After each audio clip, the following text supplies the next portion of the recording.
Le monde de la télévision est en deuil depuis le 24 mars 2023.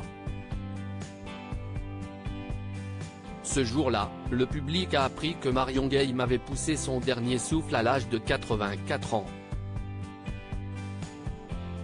C'est sa fille Virginie Ledieu, fruit de son ancienne union avec Philippe Ledieu, qui avait annoncé la terrible nouvelle par le biais de la C'est dans la tendresse et l'affection des siens qu'elle est partie rejoindre les étoiles, a-t-elle déclaré. Et de préciser que sa maman est morte de vieillesse, à son domicile de Clamart, en région parisienne.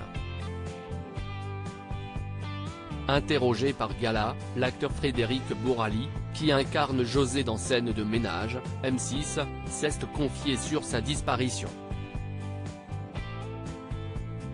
À l'occasion de la promotion de la pièce Avenue César, dans laquelle il donne la réplique à Christelle Reboul, Frédéric Bourali a accordé une interview à nos confrères. Et il n'a bien entendu pas échappé à une question sur Marion Guilhem, sa collègue de Scène de ménage.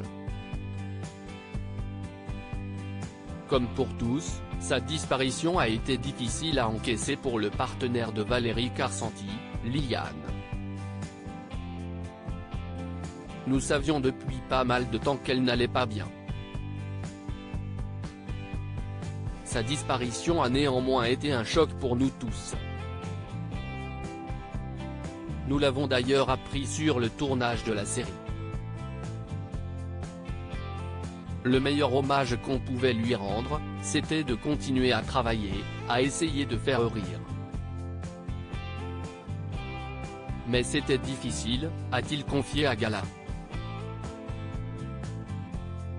Grosse émotion lors des obsèques. L'acteur de 62 ans était présent pour rendre un dernier hommage à Marion Guilhem, le 31 mars dernier.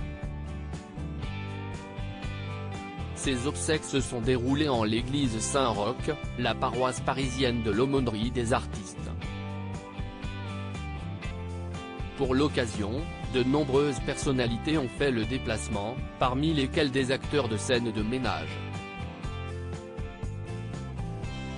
Outre Frédéric Bourali, la famille de la défunte actrice a pu compter sur la présence d'Amélie Etas, qui joue Camille, à Anne-Elisabeth Blateau, Emma, Lou Denis Elion, Fabien, Grégoire Bonnet, Philippe.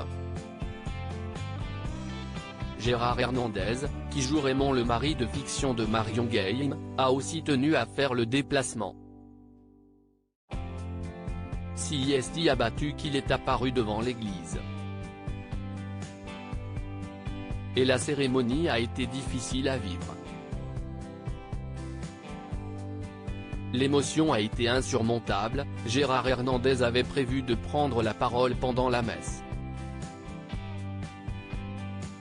Extrêmement affecté dans l'église comble, il a été contraint de renoncer au dernier moment, a confié une source anonyme à Ici Paris, édition du 5 avril 2023.